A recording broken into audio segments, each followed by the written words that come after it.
மதியட்டான் சோலைக்குள் வனநடை வகுப்பறை 2 பார்ட் 2. சோலையை பற்றி நான் காலம் முழுமையும் பேசிக்கொண்டிருக்கலாம்.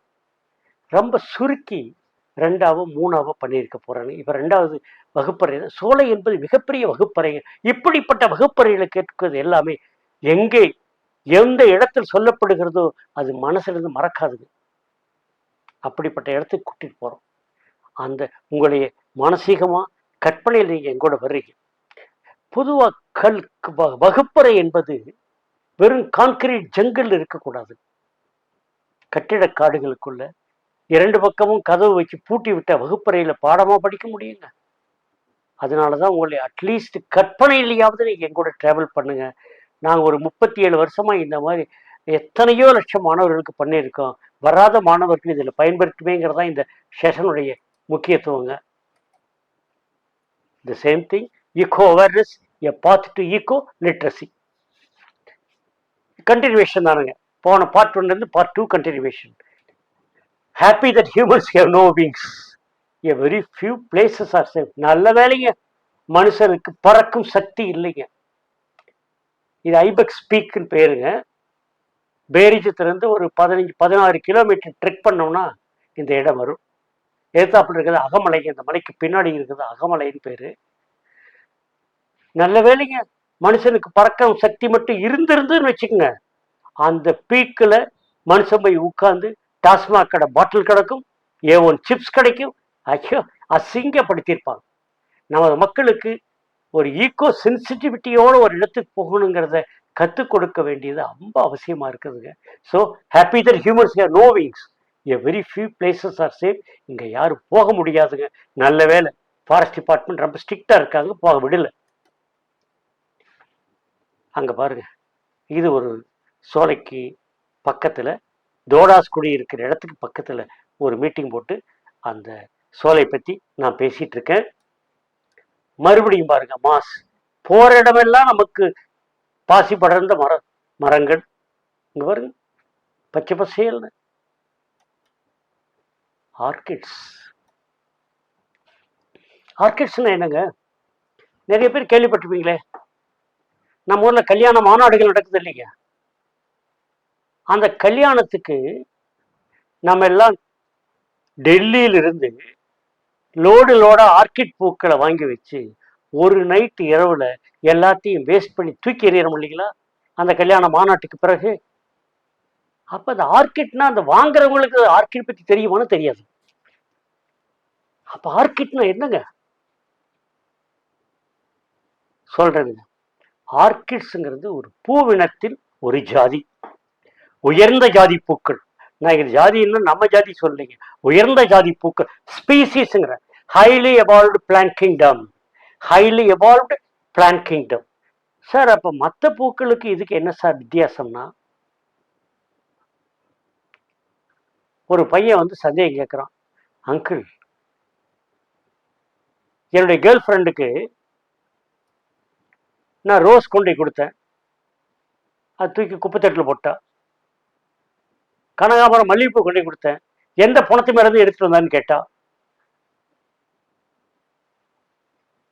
அப்புறம் எதை கொடுத்தாலும் அவளுக்கு சரியா மனசே சரிபடலைங்க. அவளுக்கு உனக்கு என்னடா வேணும்?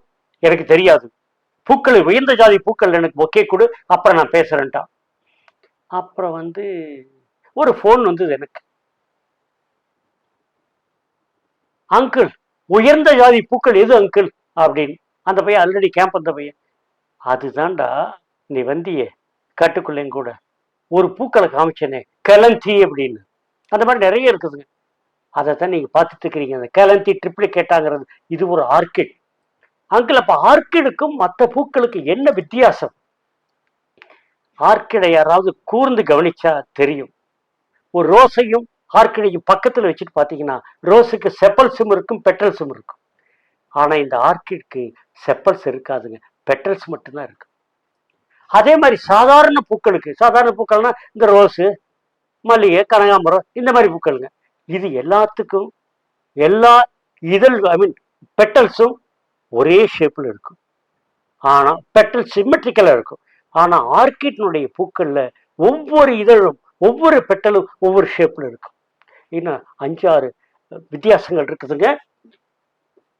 அது பேசினா இந்த செஷன் பூரா ஆர்கிட்ஸ் பற்றியே பேச வேண்டி இருக்கும். அந்த ஆர்கிட்ஸ்ல 2 வகை இருக்கு, கொஞ்சம் மட்டும் சொல்லிடுறேன். தரையிலையும் வளரும், கிளைகள்லையும் மரக்கிளைகள்லையும் வரும். தரையில வளர்ந்து பூக்கக்கூடிய ஆர்கிட்ஸுக்கு பேரு டெரஸ்ட்ரியல் ஆர்கிட். டெரானா எடுத்துன்னு முன்னாடி சொல்லியிருக்கேன். டெரஸ்ட்ரியல் ஆர்கிட் இங்க பாருங்க, இது ஒரு டெரஸ்ட்ரியல் ஆர்கிட். இதுக்கு பேர் கேலஞ்சி ட்ரிப்ளிகேட்டான்னு சொன்னேன். தரையில் இருக்குங்க, மஞ்சள் செடி மாதிரி இருக்கு பாருங்க, இது தரையில் இருக்கும். அப்படி கூட்டம் கூட்டமா பூத்துக் கொள்ளுங்க. மதிகட்டான் சோலைவே என்னன்னு நாங்களாம் அந்த காலத்துல பேர் வச்சோம்னா, இது ஒரு ஆர்கிட் ஷோலா. ஆர்கிட் ஷோலா தரையில் அவ்வளோ ஆர்கிட்ஸுங்க. ஸோ இந்த ஆர்கிட் தரையிலையும் இருக்கும், டெரஸ்ட்ரியல் ஆர்கிட்னு பேரு. சில நேரங்கள்ல இது பழைய கேலந்தி ட்ரிப்ளிகேட்டா தான் ground orchid or terrestrial orchid தானுங்க. இதுவும் அதே தானுங்க, அதே தான் தூரத்துலேருந்து எடுத்திருக்கோம். இது ஒரு டெரஸ்ட்ரியல் ஆர்கிடுங்க. இது பாருங்க, இது மரத்துல பிரான்ச்ல பூத்து குலுங்குதுங்க. இதுக்கு பேர் ஏரிட்ஸ் ரிஞ்சன்ஸ் பேரு. ஏரிட்ஸ் மேல எழுதிருக்கு பாருங்க, ஏரிட்ஸ் ரிஞ்சன்ஸ் பேருங்க. இதுக்கு பேர் எபிஃபைட்டிக் ஆர்கிட்ஸ் பேருங்க. எபிஃபைட்டிக் ஆர்கிட்ஸ்னா மரத்தினுடைய பிரான்ச்ல இருக்கும், வேர்கள் தொங்கும், வெலமின் ரூட்ஸ் பேர் இருக்கு. அது வேர்கள் மூலமாவே காற்றில் இருக்கிற ஈரத்தை உறிஞ்சி தன்னை சர்வை பண்ண வச்சுக்கும். மரத்தில் ஒட்டி இருக்கும் ஒடிய மரத்திலிருந்து எதையும் உறிஞ்சாதுங்க. மரத்திலிருந்து எதையாவது உறிஞ்சி வாழ்ந்ததுன்னா அதுக்கு பேர் எபிஃபைட் இல்லைங்க, பேரசைட்னு பேரு. But orchid is an epiphyte. So இது ஒரு எபிஃபைட்டிக் ஆர்கிட்ங்க. இங்க பாருங்க, இதுவும் எபிஃபைட்டிக் ஆர்கிட்ஸ் தான். கொலோஜினே ஓடரிட்டசமான பேருங்க. இது எல்லாம் மரத்துல ஒட்டிக்கிட்டு இருக்கும் எபிஃபைட்டிக்கா. கூடவே மாசு இருக்குங்க பாருங்க, மாசு இருக்கு. மரத்தினுடைய பிரான்ச் இல்லாம மரத்திலேயே ஒட்டிட்டு இருக்கு பாருங்க. இதெல்லாம் இங்க பாருங்க, இதுல தான் வெடிச்சு பூக்களா மாறும். அப்படி இது இன்னொரு எபிஃபைட்டிக் ஆர்கிட்ங்க, ஒபிரோனியா விட்டியானான்னு பேர். ஒபிரோனியா பெட்டி, இதுதான் அதனுடைய இன்ஃப்ளோரசன்ஸுங்க, பூக்கள். இங்க பாருங்க, இதுதான். இது நிறைய பார்க்கலாங்க சோலைக்குள்ள. சில சோலையில ஒண்ணுமே இருக்காது, சில சோலை நிறைய இருக்கும். நாங்க இது நீலகிரிஸ்ல கோழி வந்து சோலைக்குள்ள போனோம்னா இது ஏகப்பட்ட வெரைட்டிஸ் பார்க்கலாம். ஆனா many orchids became endanger and extinct. Orchids வந்து நம்ம நாட்டோட சொத்துங்கிறது. அது எப்படி காணாம போச்சுன்னா, பிரிட்டிஷ்காரன் வந்த போது அவனுக்கு இதெல்லாம் டிராபிக்கல் கண்ட்ரியில் இருக்கக்கூடிய ஆர்கிட்ஸ் அவனுக்கு அவ்வளவு பிடிக்கும். ஏன்னா 15 நாளைக்கு வாடாது. அவனுடைய ஒய்ஃப் எல்லாரும் அந்த ரூமை டெக்கரேட் பண்ற ஹால் எல்லாம் இந்த ஆர்கிட்ஸ் வச்சு டெக்கரேட் பண்ணுவாங்க.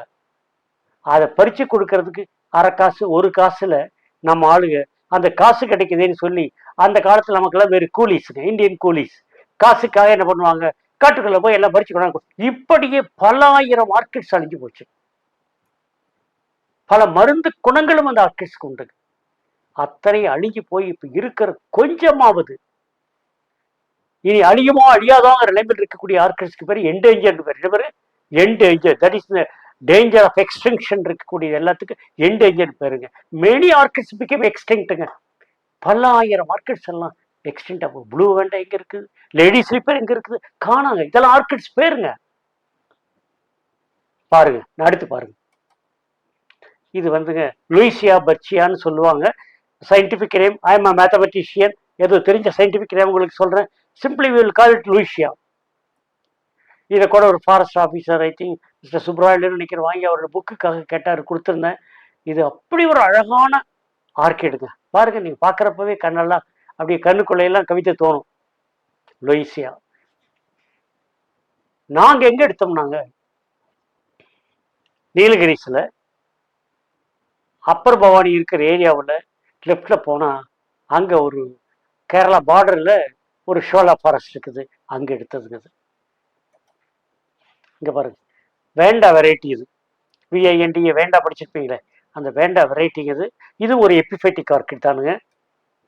பாருங்க என்ன அழகா இருக்கு, பிரான்ச் மேல கீழே இருந்து எடுத்திருக்கோம். இது மூடு வந்துன்னு ஒரு இடங்க, பாண்டியார் வேலி போற வழியில டெரஸ் எஸ்டேட் பக்கத்துல இருக்கிற மரத்துல பூத்து கிடந்ததுங்க. கை கம்மன் இருக்குமா, கேமரா கண்ணு கம்மன் இருக்குமா, எடுத்துட்டோம், நீங்க பாக்குறீங்க. அடுத்து ஃபங்கை. ஃபங்கைன்னா நம்ம எல்லாரும் என்ன சொல்லி பழகி இருக்கிறவங்க,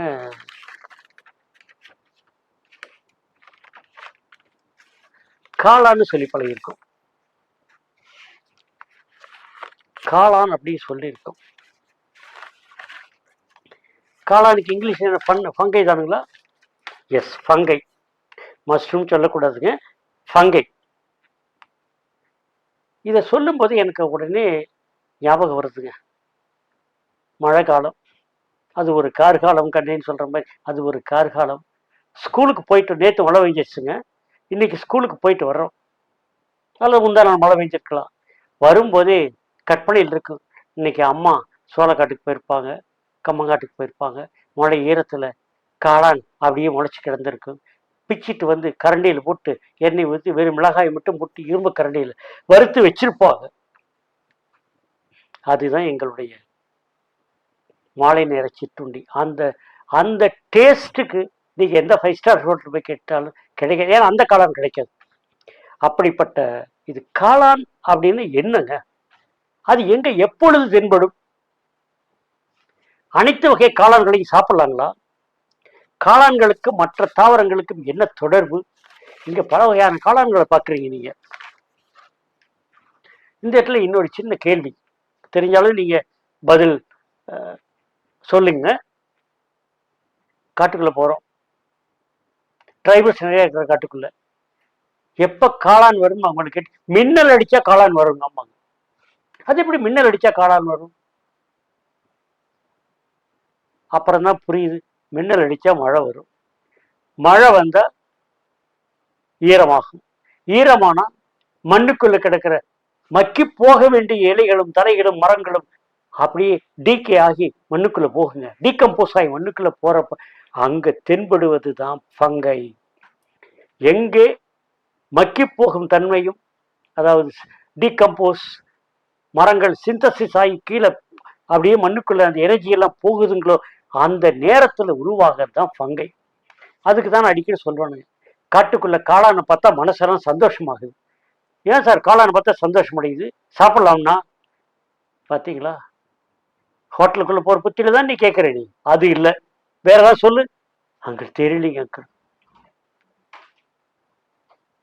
காட்டுக்குள்ள நடக்கும்போது காளானை பார்த்தா மனசுல என்ன தோணும்? சே, இங்க ரீஜெனரேஷன் ஆஃப் எனர்ஜி சைக்கிள் அருமையா இருக்கு.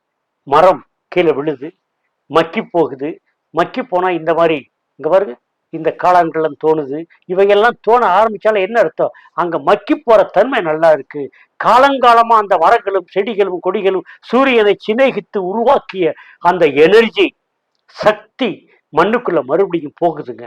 மண்ணுக்குள்ள போச்சுன்னா மறுபடியும் அடுத்த சந்ததி அதை கொண்டு மறுபடியும் வரும். ஸோ காடுகள் மீண்டும் மீண்டும் உற்பத்தி ஆகிற விந்தை செயலுக்கு காரணமானதுதான் இந்த காளான்கள், ஃபங்கை சொல்லக்கூடியது. இத்தனை வண்ணங்களில் காளான்களா? நீ பாருங்க, இத்தனை வண்ணங்களில் காளான்களா? இயற்கை என்ற ஓவியன் அவனுடைய தூரிகைகளில் மந்திர சக்தி தான் இருக்கிறது.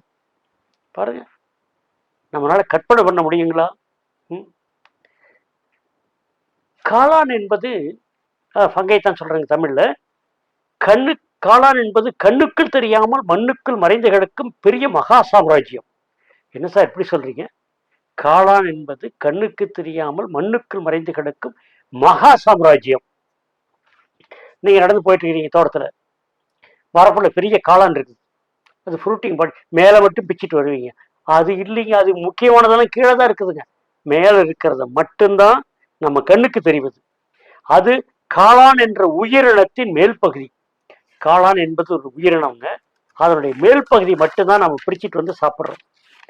காளானுடைய மற்ற உடல் பகுதியெல்லாம் மண்ணுக்குள்ள கிடக்கும், மண்ணுக்குள் தங்கிவிடும்.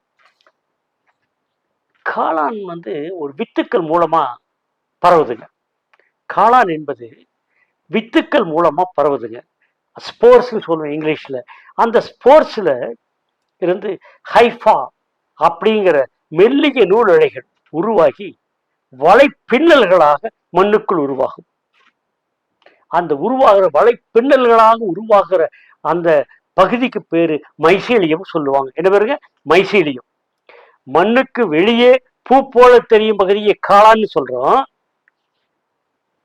ஆனா கீழே இந்த மண்ணுக்கு கீழே இருக்கக்கூடிய ஹைஃபா விரிந்து கொண்டே சென்று மைசீலியம் அது பெருசா வலை மாதிரி உருவாக்கி அதை அப்படி விரிச்சுக்கிட்டே போகுங்க, மண்ணுக்குள்ளேயே போயிட்டு இருக்கும். இந்த மரத்து அடுத்த மரத்துக்கு போகும், அடுத்த மரத்துக்கு போகும், 1 கிலோமீட்டர் கணக்கில் போகும்பாங்க. அது நம்ம கண்ணுக்கு தெரியாதுங்க. நம்ம கண்ணுக்கு தெரியாத ஒரு மிகப்பெரிய உலகம் அது. காளான்களுக்கு பச்சையும் கிடையாது, குளோரோஃபில் இல்லைங்க. ஏன்னா ஒளிச்சேர்க்கை செய்ய முடியாது, போட்டோசிந்தசிஸ் பண்ண முடியாது. அப்ப சாப்பாட்டுக்கு என்ன பண்ணும்? ஒட்டுண்ணியாக இருந்து, ஒட்டுண்ணினா பேரசைட் சொன்ன இல்லைங்களா, இன்னொரு எந்த மரத்தில் இருக்குதோ அந்த மரத்துல வேர்கள்ல அது இருந்து உறிஞ்சிக்கும் தன்னுடைய எனர்ஜியை, அதை வச்சுட்டு அது சர்வைவ் ஆயிக்கும். காளான் எதன் மீது இருக்கின்றனவோ அதன் மீது அந்த ஹைஃபாக்கள், அந்த வைசீலியத்தை உருவாக்குற நெட்டு உருவாக்குற அந்த ஹைஃபாக்கள்ல என்ன பண்ணும்? அமிலமும் என்சைமத்தையும் சுரந்து அந்த மரத்தில் இருக்கக்கூடிய கீழே கிடக்கிற மரத்தில் இருக்கக்கூடிய கரிம பொருள்கள், ஆர்கானிக் மேட்டரை சிதைச்சிருவங்க, டிகே பண்ண ஹெல்ப் பண்ணிடும். டிகே ஆனதுக்கு அப்புறம் அந்த மூலக்கூறுகள் சின்னதாகி எளிமையாகிடும். இதை உடனே காளான்கள் உறிஞ்சி எளிதாக உறிஞ்சி உயிர் வாழ்கின்றன. அப்படித்தான் இந்த காளான்களுடைய லைஃப் ஸ்டைல் அப்படித்தான் போயிட்டு இருக்குதுங்க.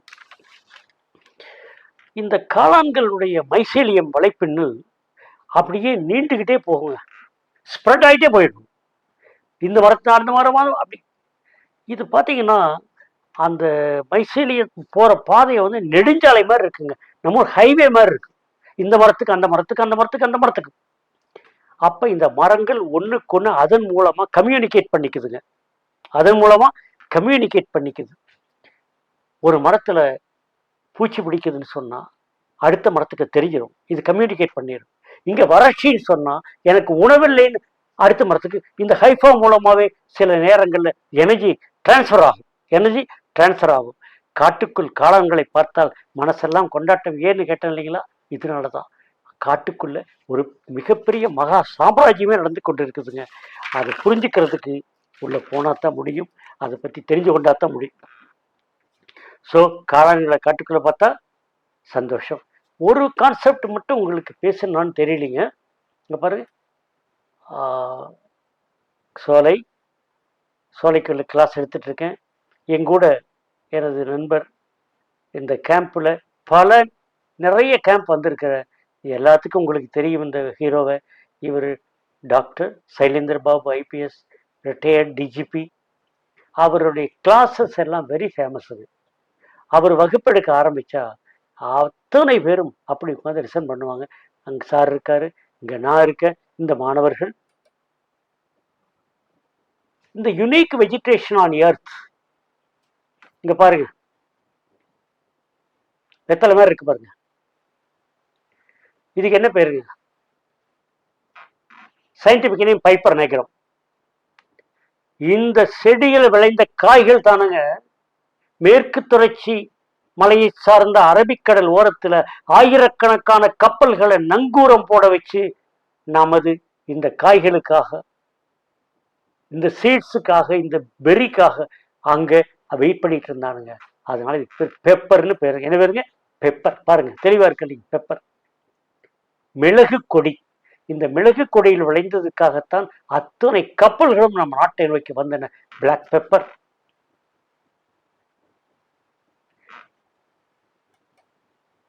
இது மலை நாவலுங்க, மலை நாவல். சைஜிஜியம்னு பேரு, மலை நாவல். இதுவும் குரங்கு நம்ம நீலகிரி லங்கூருக்கு மிக பிடித்தமான உணவுங்க. The trees and wind gives enough fallen leaves to make a sponge on the shola floor. இது ஷோலா கெனப்பிங்க. இது மேல காத்தடிக்குது. காத்தடிச்சா காய்ந்த இலைகள் இருக்கும் இல்லைங்களா, எல்லாத்துக்கும் ஒரு இறப்பு இருக்கு இல்லைங்களா. இலைகள் சில இறந்து போன இலைகள், காய்ந்த இலைகள் சருகுகளாகி தரையில் விழும். தரையில் விழுந்தா என்ன ஆகுங்க? தரைதான் ஈரமா இருக்கே. அது வெட்டவர்களின் ஃபாரஸ்ட் தான் ஷோலா. ஷோலாக்கு இங்கிலீஷ் என்ன சொன்னாங்க? டெம்பரேட் வெட்டவர்களின் ஃபாரஸ்ட்னு சொன்னோம். அப்ப ஈரமா இருக்கிற இடத்துல இந்த காய்ந்த இலைகள் சீக்கிரம் மக்கி போயிடும். சீக்கிரம் மக்கி போச்சுன்னா அப்படி ஸ்பாஞ்சு மாதிரி ஆயிடுது. சோலையினுடைய இலைகள், அது எவர்கிரீன் ஃபாரஸ்ட் சொன்னாலும் இலைகள் கொட்டிக்கிட்டே இருக்கும். அந்த காய்ந்த இலைகள் எல்லாம் ஈரத்தில் பட்டு பட்டு பட்டு மக்கி போய் ஸ்பாஞ்சு மாதிரி ஆயிடும். நீங்க போஸ்ட் ஆஃபீஸ் போயிருப்பீங்க, நாங்கள்லாம் அந்த காலத்தில் லெட்டர்ஸ் அனுப்பும்போது யாருக்கும் கேட்காதீங்க, லெட்டர்ஸ் அனுப்பும்போது ஒட்டுறதுக்கு எங்கே தேடுவோம்? போஸ்ட் ஆஃபீஸில் ஸ்பாஞ்ச் போட்டு அதில் தண்ணி ஊற்றி வச்சுருப்பாங்க. அதை தொட்டு தான் அந்த ஸ்டாம்பில் பட்டு ஒட்டுவோம். இன்னைக்கு அப்படி இல்லைங்க. ஸோ அந்த ஸ்பாஞ்ச் மாதிரி தண்ணியை உறிஞ்சிக்கிட்டு இருக்கிறது தான் இந்த ஷோலா சாயில்ல விழுந்த இந்த இலைகள்ங்க, காஞ்ச இலைகள் ஸ்பாஞ்ச் உருவாக்கிடும். அந்த உருவாக்கின ஸ்பாஞ்ச் இப்போ தென்மேற்கு பருவக்காற்று இப்படிதான் கிடக்கும் இலைகள். இந்த sponge created by the dried fallen இவைகள் எல்லாம் மக்கி போய் ஸ்பாஞ்ச் மாதிரி ஆயிடுது. நடக்கும் போதே நமக்கு மெத்தையில் நடக்கிற மாதிரி தான் ஒரு ஃபீல் இருக்குங்க. இந்த shola ecosystemஸ் with its rich biodiversity turn the mountains into giant sponges, collectors of rain and mist. அதாவது இவ்வளவு பயோடைவர்சிட்டி ரிச்சா இருக்கக்கூடிய அந்த சோலைக்காடுகள் கொட்டுகின்ற இலைகள் அத்தனையும் அந்த மலையிலேயே ஒரு மிகப்பெரிய ஜெயண்ட் ஸ்பாஞ்சை உருவாக்கிடும். அது collectors of rain and mist. Sholas are the main fountain heads of many of our ரிவர்ஸுங்க. பல நதிகளினுடைய தாய் மடி, தாய் வீடு நமது சோலைக்காடுகள் தான். அது ஃபவுண்டன் ஹெட்ஸ் சொல்லுவோம். ஆயன்ரன் புக் ஒன்று இருக்குது, ஃபவுண்டன் ஹெட்ஸ் படிங்க. இந்த sholas are the main fountain heads of many of our ரிவர்ஸுங்க. ஸோ நதிகள் உருவாவதற்கு இந்த ஸ்பாஞ்சஸ் காரணம். அந்த ஸ்பாஞ்சை உருவாக்குறது வெட்டவர்கள் ஃபாரஸ்டினுடைய அந்த இலைகள் விழுந்து விழுந்து விழுந்து மக்கி போனதானுங்க. இங்க பாருங்க, இன்லெட் பிக்சர்ஸ் போட்டிருக்க பாருங்க. இந்த சோலைக்குள்ள எனக்கு தெரிஞ்ச 2 ஸ்ட்ரீம் போட்டோ எடுத்திருக்கு. Deep in the Woods the sponge produces perennial stream. Perennial வற்றாத ஜீவ நீரோடைகள், வற்றாத ஜீவ நீரோடைகள் உருவாக்கி இந்த மாதிரி எத்தனை ஆயிரம் நீரோடைகள், எத்தனை சோலைகள் உருவாகி இருக்கும். அத்தனையும் ஒன்னா சேர்ந்து தானுங்க பவானி உருவாச்சு, மோயார் உருவாச்சு, காவிரி உருவாச்சு. இன்று அது கேள்விக்குறியோடு விட்டுடுங்க. இங்க பாருங்க, இதுக்குள்ள நடந்து போகுமா? இங்க பாருங்க, இப்படித்தான் சோலைக்குள்ள போகுதுங்க. இங்க பாருங்க, நாங்கள் இது வழியா நடந்து போவோம்.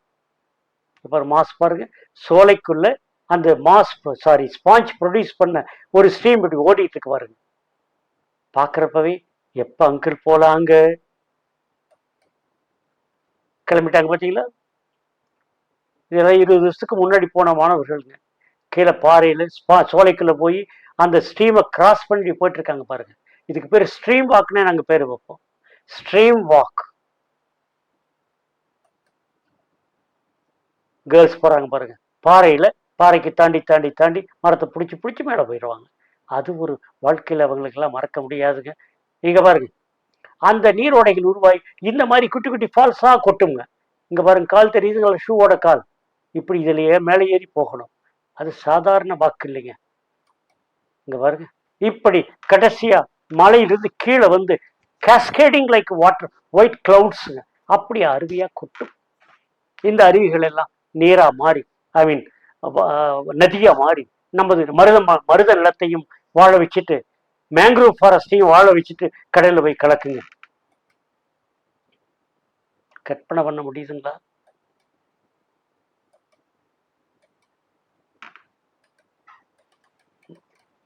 சரி,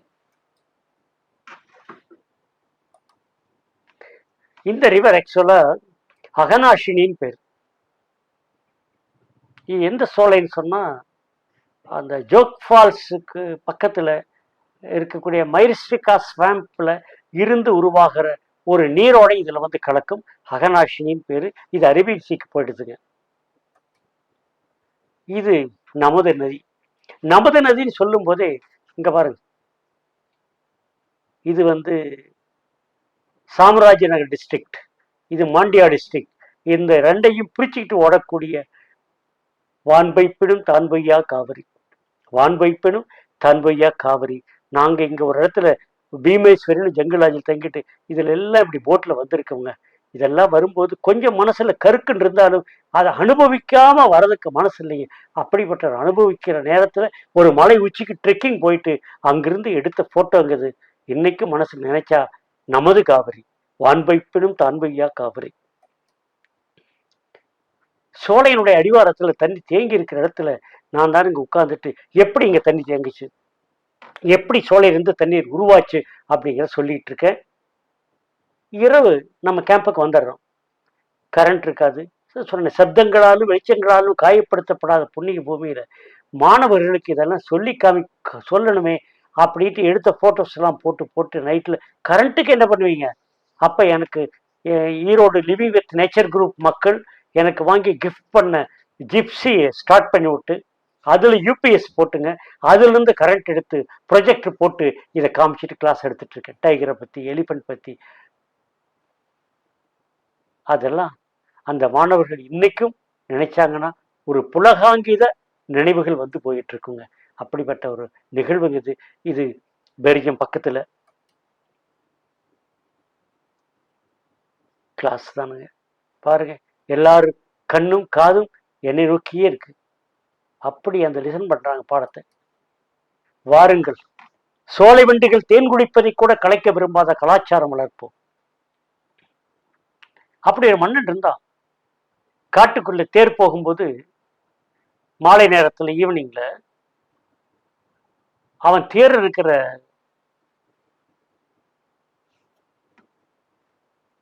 மணிகளை கூட, மணியினுடைய நாவை கூட எடுத்து கட்டி வச்சுட்டு ஓட்டினான். ஏன்னு கேட்டா அந்த மணிகள் சப்தம் போட்டு தேர் ஓடிச்சுன்னா இங்கே தேன் குடித்து கொண்டிருக்கிற சோலை வண்டுகள் எல்லாம் ஓடி போயிரும், அதை கலைக்க கூடாது. அப்படிப்பட்ட தமிழர்கள் நம்மங்க. ஆனால் இன்று பல பேர் பார்க்கிறேன், காட்டுக்குள்ள வர்றவங்க ஸ்கார்பியோல வருவாங்க, பெரிய பெரிய கார்ல வருவாங்க, அதுல எத்தனை வாட்ஸ் ஸ்டீரியோ போட்டு முளைக்கிட்டு இருக்கிறத பார்த்தா கோபம்தான் வரும். என்ன பண்ண முடியும்? சோ இந்த போலி நாகரிக புழுக்கத்தில் வெந்து போன நுரையீரல்களுக்கு புது சுவாசம் கொடுப்போம். நமது குழந்தைகளை புது சுவாச சிந்தனையோடு வளர்த்துவோங்க. அதுக்காகத்தானுங்க இதெல்லாம் போட்டுட்டு இருக்கேன். இன்றைய தேவை அனைத்து மாணவர்களுக்கு மிகவும் போதிக்கப்பட வேண்டிய கல்வி. காடுகளும் இயற்கை வளங்களும் இல்லை என்றால் மனித ஜாதி மரித்து போகும் என்று ஆணித்தரமாக சொல்லப்பட வேண்டிய இயற்கை கல்விங்க. அதுக்கு ஈகோ அவேர்னஸ் எஜுகேஷன் பேரு. ஆனால் இன்னைக்கு உண்டுங்களா? அதை தடுத்து நிறுத்தி கொண்டிருக்கிறது சில சக்திகள். காட்டுக்குள்ள போகக்கூடாது, காட்டுக்குள்ள போகலாம், கண்டிஷனோட போகலாம், இயற்கையை காப்பாற்ற எண்ணத்தோட போகலாம் அப்படிங்கிறதுக்கு சப்போர்ட் பண்ணக்கூடிய ஒரு அரசாங்கம் வேண்டும் வேண்டும் அப்படின்னு கேட்டுக்கிட்டு இருக்கேன். எனது இளைஞர்களை, எனது இளைஞனை எழுந்திரு, புரிந்து கொள், இது உனது பூமி. இன்று உனது முந்தியவர்கள் இலைகளிலிருந்து வேர்கள் வரை, மலைகளிலிருந்து மணல் மேடுகள் வரை யுத்த காண்டம் நிகழ்த்தி கொண்டிருக்கிறார்கள். வைரமுத்தன் கொதிச்சிருப்பார் இந்த வரியை சொல்லி. இலைகளிலிருந்து வேர்கள் வரை, மலைகளிலிருந்து மணல் மேடுகள் வரை யுத்த காண்டம் நிகழ்த்தி கொண்டிருக்கிறார்கள். என் சுதந்திர தேசத்தின் இந்திய இளைஞனே, என்று நீ உறக்கம் களைவாய்? எங்கெங்க என் சோலைக்காடுகள், எங்க என் புல்வெளிகள்? திரும்பிய பக்கமெல்லாம் plantations, tea plantation, coffee plantation, wattle plantation, eucalyptus plantation, pine plantation. எங்கே என் காடு? என் பூர்வீகம் எங்கே? என் சுதந்திர தேசத்தின் இந்திய இளைஞனே, இவையெல்லாம் புரிந்து நீ உறக்கம் களைவாயா? இந்த தேசத்தை காப்பது என்பது வெறும் ஆகஸ்ட் 15 அன்னைக்கு கொடிக்கு சல்யூட் அடிச்சுட்டு உட்கார்றது இல்லைங்க. எவன் ஒருவனுக்கு காடு காப்பாற்றப்படணும்னு நினைப்புல போராடுகிறானோ அவன் தான் உண்மையான நாட்டுப்பட்டுள்ளவன். அதைத்தான் நான் எதிர்பார்க்கிறேனுங்க. என்னுடைய இளைஞர்களிட்ட இருந்து வரணும் வரணும். இதுக்கெல்லாம் நான் தமிழ்நாடு வனத்துறைக்கு நன்றி சொல்லி ஆகணும். தமிழ்நாடு வனத்துறையினுடைய ஒத்துழைப்பு இல்லாமல் இருந்தா நான் இத்தனையும் பண்ணியிருக்க முடியாதுங்க. கொஞ்ச நாள் காத்திருங்க. மீண்டும் அடுத்த எபிசோட சந்திக்கிறேன். நன்றி, வணக்கம்.